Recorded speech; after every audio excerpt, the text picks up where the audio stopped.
This is your boy Rolando here on XY Spark, and today I am so excited. We are celebrating 1 year being on air. Can you believe it? Already, XY Spark has been bringing to you rich quality programs on this platform as we continue to promote healthy masculinity and encourage men to be the best version of themselves. And I could not ask to have a better guest with us today. We have a good acquaintance of mine. Okay, his name is Kuti, and Kuti is here today to share with us from his experience and expertise some of the things that he has seen as it relates to healthy masculinity. Kuti, welcome. Man, it's great to be here. I'm honored to be able to share your platform. Congratulations on 1 year, man. I guess I get the anniversary show, huh? You do. You get the anniversary show, and believe it or not, yesterday was my Earth Day, or they say birthday, And so I bask in the reality that I launched XY Spark on my birth month. And so what we're hoping to do, Kuti, from now on is a lot more collaboration, a lot more people like yourself on our program, just to continue to prepare or provide a space for men to come and just be men. Let their hair down, Kuti. I did that a long time ago, man. And just relax. So Kuti, tell us about yourself. What do you do? Okay, so like you said, I'm Kuti, known in industry circles as KutiMack, and basically I'm a former record executive and musician, as you can see in the backdrop, turned fitness professional. I've been dubbed as of late the fitness philosopher because I do like to take the lessons that I have seen, observed, and actually experienced in getting myself and other people, countless other people, healthier, but also applying those into just everyday life. So there are a bunch of lessons that you can learn as you reinvent your body from unhealthy to healthy, as you reintroduce yourself to the healthier self you used to be.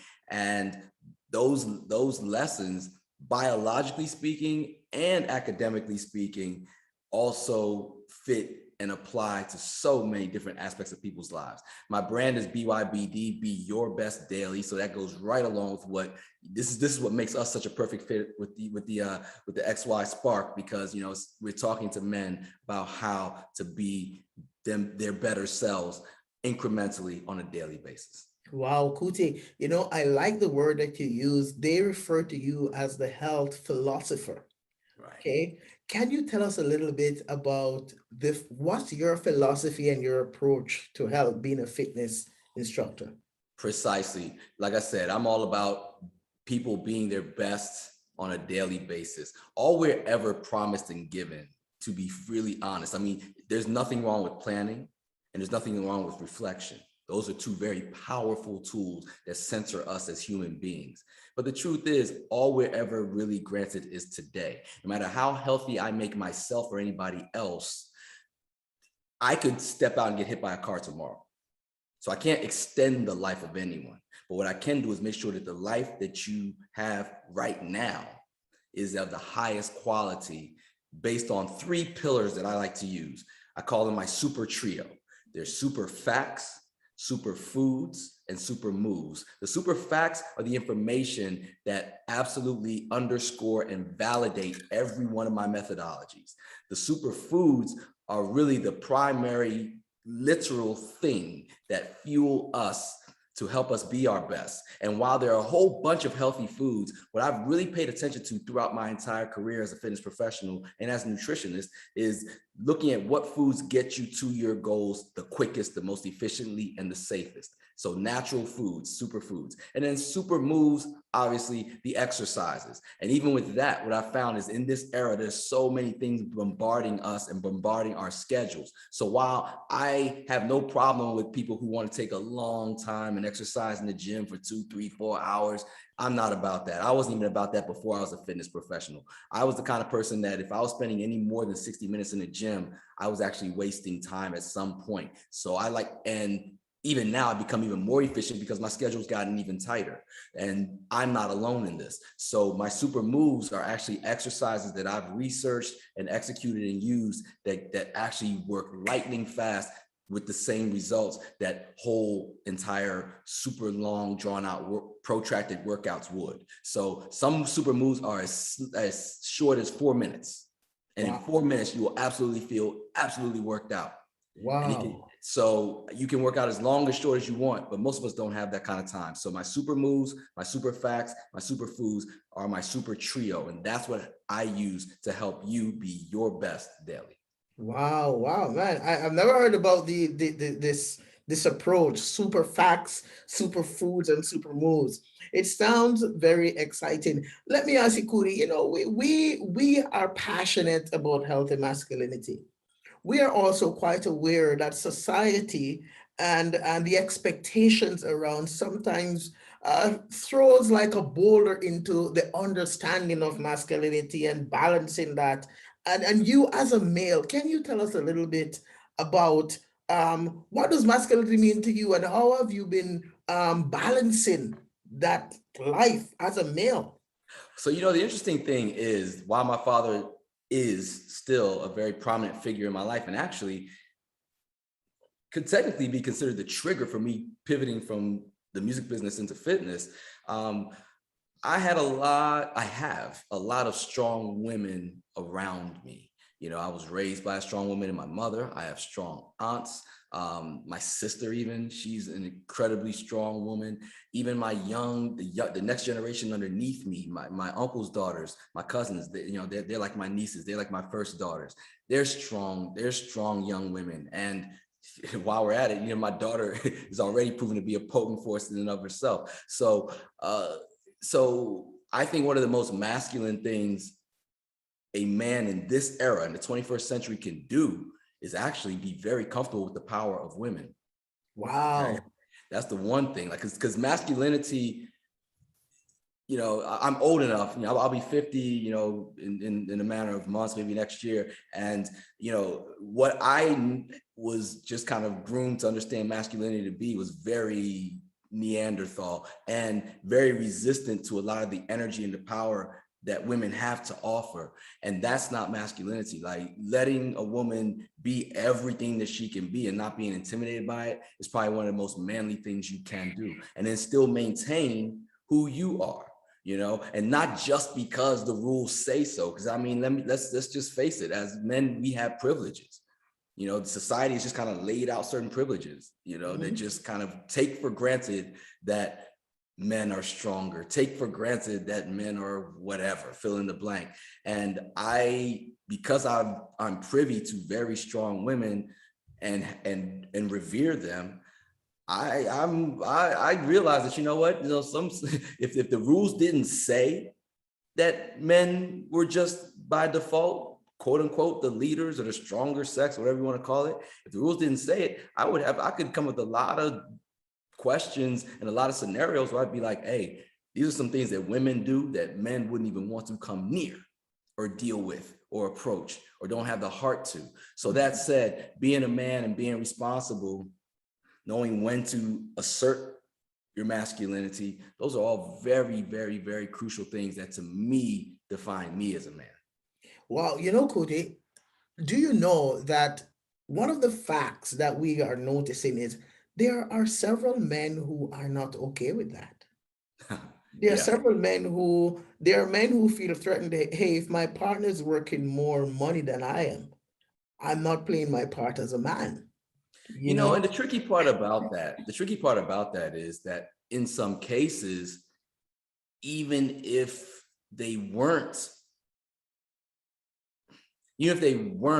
uncomfortable with that notion. Let's say they were absolutely like, you know what? No, it's fine. If my woman's making more money than me or she's doing these things, that's fine. There are some times where, because of just the way society has been flowing for so long, there are women that buy into that.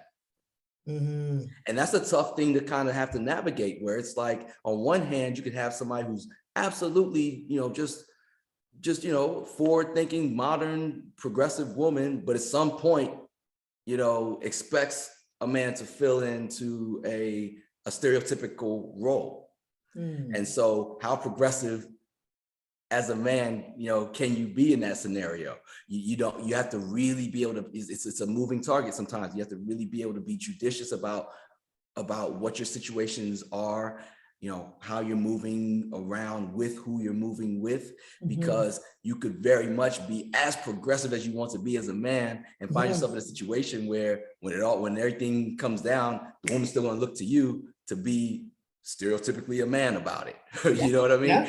And so that can be tricky, man. But you know, one has to just figure it out and do their best to keep their balance. Okay. Could you tell us some more about your work, as you work with men, what are some of the barriers that you've seen? What are some of the main things that you notice men struggle with as it relates to their fitness and their understanding of what fitness is, A lot of times with men, it's preventing them from injury, because a lot of times men want to just jump right in and just go right into the frying pan and just go as hard as they can immediately, and they get hurt. Go hard or go home, eh? Right. You know, no pain, no gain, all that kind of stuff. And you know, I'm not about injury. You know, I'm about getting people fit. So sometimes they'll be like, well, I should be doing more weight. You know, this isn't enough. You know, you don't have any heavier exercise. And I'm like, you'll feel this tomorrow. Trust me. But you know, don't. But sometimes you have to kind of pull the brakes on men in that regard. I will also say that a lot of times you might have men who won't be as forthright about their injuries. You know, so they might feel uncomfortable about something and they're not as quick to just say, hey, this isn't right, or this doesn't feel good. You know, this doesn't feel good, or something feels uncomfortable. And it's not till later on, they'll be like, you know what, I'm injured. And I'm like, well, what happened? Oh, well, you know, when we did this exercise 2 weeks ago, I kind of felt something, but I didn't say anything. You know, and again, injury is never my objective. And I don't want to make it sound like I'm out here hurting everybody. But what I am saying is, you know, I have run into that sometimes where I have to kind of, with experience, know to just ask questions. I had a classic example. I was training somebody just earlier today. And when we started, I said, okay, look, do you have this weight dumbbell and this weight dumbbell? There are two different weights. And he said, yes, I have both. I said, okay, look, let's start with, we're going to start with one. And he grabbed the heavier one. And I said, no, start with the lighter one. And ego kicked in like, oh, no, I'm strong enough to do this. And I said, I'm not questioning your strength, brother. What I want you to do is I want to see if this first one, because I know this exercise better than you do. So I want to see if this exercise is suitable. If indeed if indeed the lighter dumbbell works, then we're good. If it's too light for you, then we've warmed up the muscle at least, and now we can progress to the heavier weight. But what I would hate to do is start you heavier than you're ready for. You mess yourself up and you get hurt. Now you can't even lift the lighter weight, because the main ability when it comes to exercise and fitness is availability. And if you're injured, you can't exercise. So I would lose progress if I just made it heavier first. And because they trusted me, they understood. And the funny part was the lighter weight was plenty. There, it's powerful. And as guys, Kuti, we naturally, we step out, we want to, ego goes before us a lot, and one of my expressions is I say a lot, which is there are two guys who really don't keep company. It's ego and humility. And if you are in a space where you want to be taught, it requires some humility. It requires for me to realize that, hey, what, if I came to this guy, let me trust that he knows what he's doing. So it sounds like you meet sometimes stuff. How do you deal with stuff like that as a professional, as a health coach? How do you, especially when you're working with men?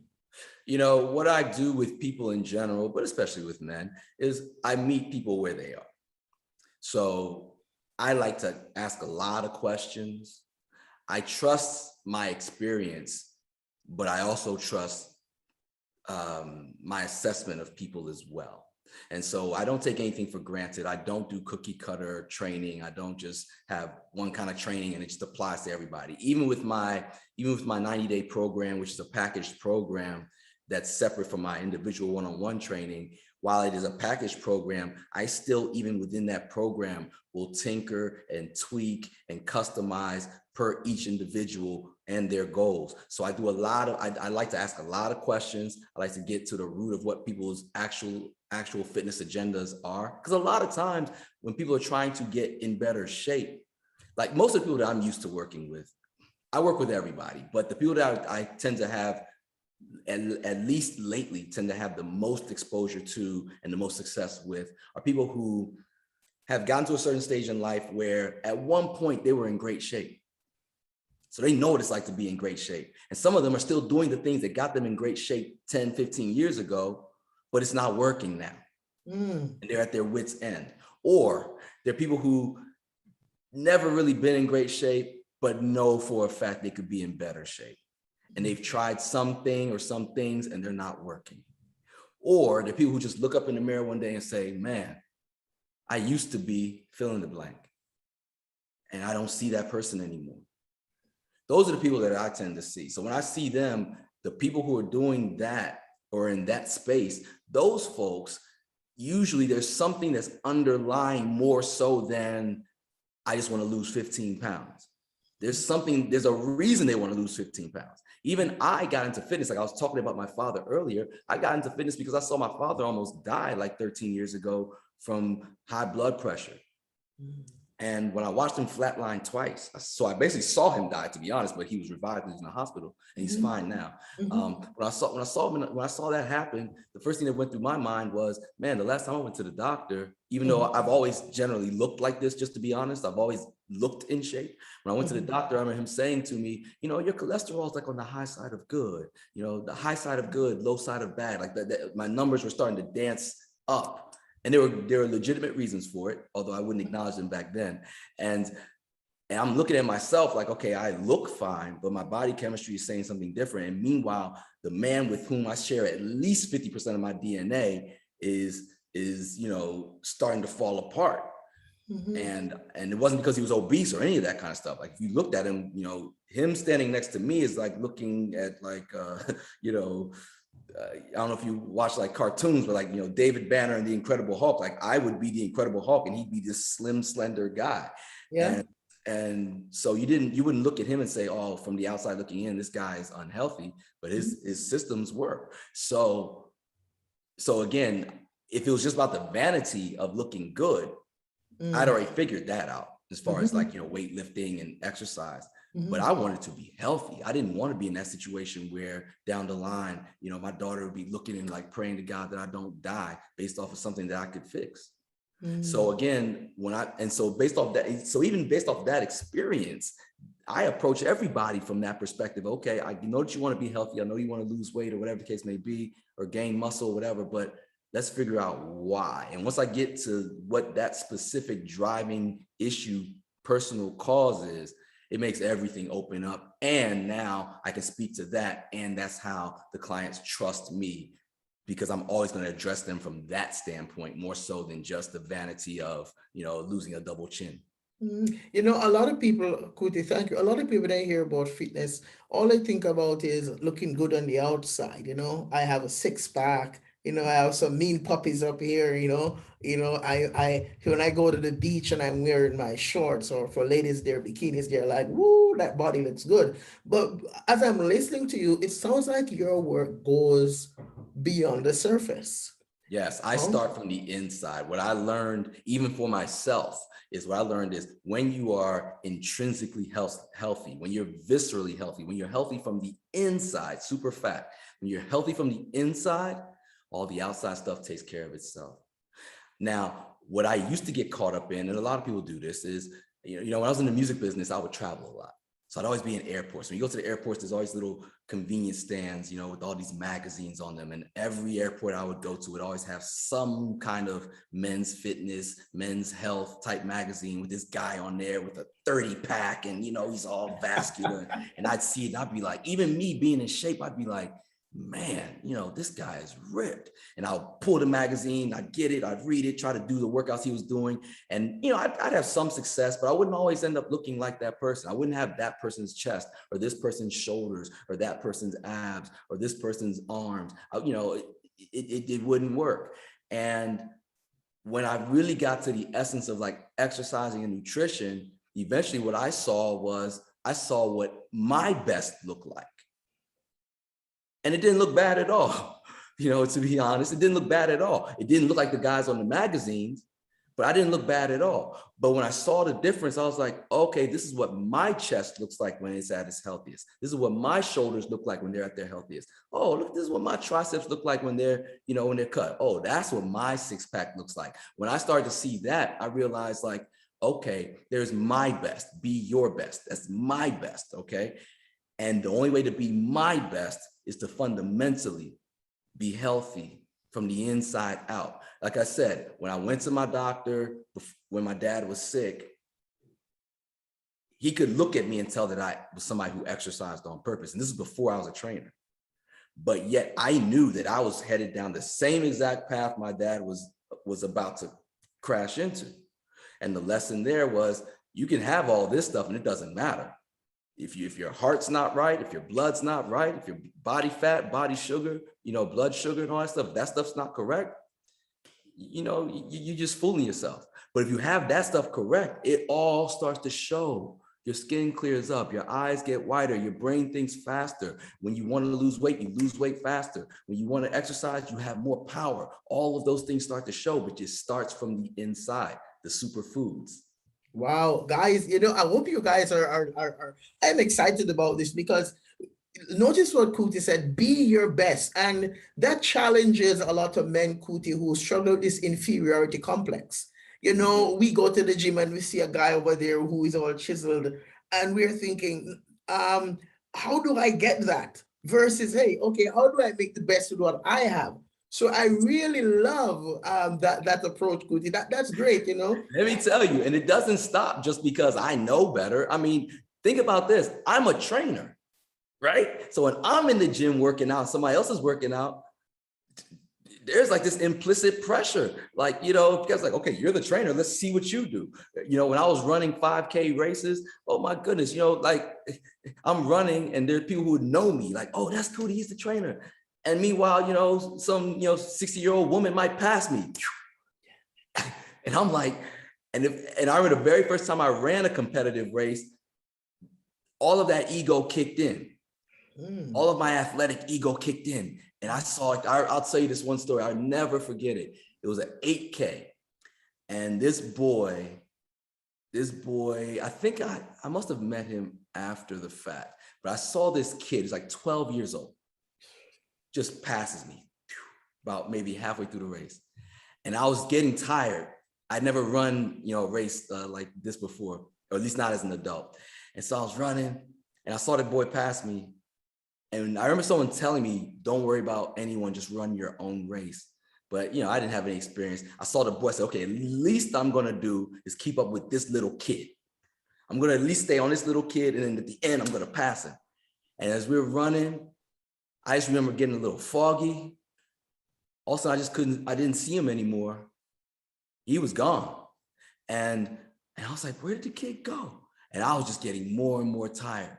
And when the race was over, I saw him, and it turned out he was some kid. He had flown into the States from Australia to do this race, all this stuff. So, I guess he was a little bit higher level, but he was only 12. And I remember as I buckled down and was catching my breath, the race wasn't even over. I had to kind of just stop. I was feeling woozy. And a woman rolled up to me and just encouraged me, said, hey, come on, buddy, you can do it. And and this woman was shorter than me. She was wider than me. And she was just like, you can do it, and just kept going. And here I was, I could not keep up with her. And she kept trying to encourage me. And so I'm thinking, okay, a little boy, this slightly, respectfully speaking, this pudgy woman, they all are running faster than me. And I'm trying to keep up with them. And again, because I'm thinking I'm the trainer, I'm Mr. BYBD. Why can't I keep up with these people? But it wasn't they were running a different race than I was running. Now, there comes a time later on where, I was placing in the top 7, top 5 of my age group, top 15 percentile of 2,000-3,000 people running. So there was a ton of people that were behind me. But the people that were in front of me, to this day, even when I think about how fast those people were going, it's not even close. But I was doing better per my standard. I was marking my race per my standard. And when I started focusing on my standard, I started to improve upon my standard and sort of improving upon the field. But if I was trying to just run everybody else's race, I would just be destroying myself time and time and time again. So as men, yeah, we get thrown into this ego cyclone of, trying, just looking left and right at what everybody else is doing. When really what you want to do is set your floor.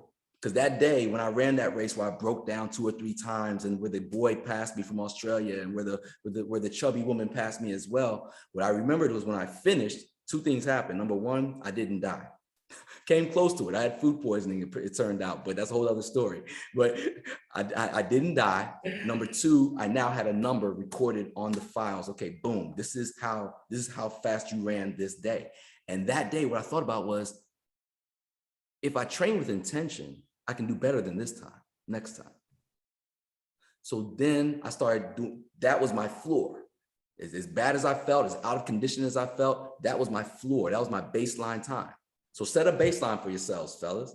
And then after you do that, just work to improve on that baseline. And as long as you get better than that baseline, you are improving. And the more you're improving, the more you're being your best. And when you are being your best, it doesn't matter what everybody else is doing, what everybody else looks like. It doesn't matter at all, because it starts to resonate and emanate through you. And your best is always going to be the best. Your best is always going to be the best, So if you were making XYZ money last year, and your goal is to make more, and you make more this year, congratulate yourself. Don't be like, well, I'm still not making what that person is making. Don't worry about what that person is making. Make what you need to make. Kuti, man, that is so powerful, man. That is powerful, Kuti. Man, I'm sorry to cut you off, but I just wanted to push. I wanted to push this in there because you said some powerful things, but here's what's resonating that I want to remind the XY Spark listeners of. Kuti said this, guys, whatever happens, run your own race and don't be distracted. That in a nutshell is what he's saying, and I want the brothers to catch this. I want the ladies who follow us to go tell their partners or brothers, run your own race and don't get distracted, because when you focus on everything else around you, you miss the lesson that you need to learn in it. So Kuti, thank you, man. That's powerful, man. That's no problem, brother, because that's the whole thing. I mean, and like I said, I still from time to time will get a little guilty and start looking, oh man, that person's driving this car, that person has this place. But it's like, nah, man, look, if that's for you, you can get there. But first, what you have to do is just improve upon where you are. But when you start looking at whatever people, because the thing is, sometimes you don't know what it takes for somebody else to have certain things. When I worked in the music business, that's a classic example. When I worked in the music business, there were people who I knew made more money than me. Like, I was making good money, don't get me wrong, but I knew people who were making more money than me. And I'll say, man, I want to have that person's money. And the reason why I thought they were making so much money, not because I was wrong, but they would live in a manner that showed that they were making all this, money, right? But then when I get a chance to sit them down and I'd ask them, well, okay, so, what do your bills look like? Or, how much mortgage are you paying? Or, how many expenses do you have? Or how much debt are you in? I found that at the time I was in zero debt. And these people were revolving cycles of debt after debt, and they were never on top of their bills. You say, oh man, I remember one person just saying, yeah, man, if I could just have 5,000 cash in the bank, that would be good. And I was like, 5,000, that's it? Just 5,000? And so for me, I'm thinking I was looking up to this person at one point, but I was like, because they had a BMW and all this stuff. But I was like, but you don't have 5,000 in the bank? And for me, that was easy.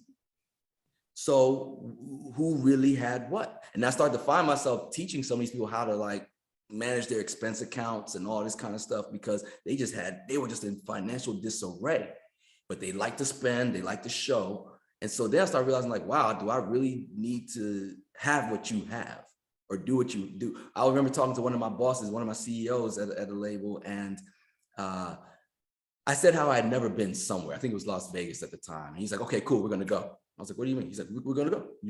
We're just gonna go. He calls plane, private jet, and literally we just go. I said, well, I don't have clothes. He said, don't worry about it. We'll take care of that when we get there.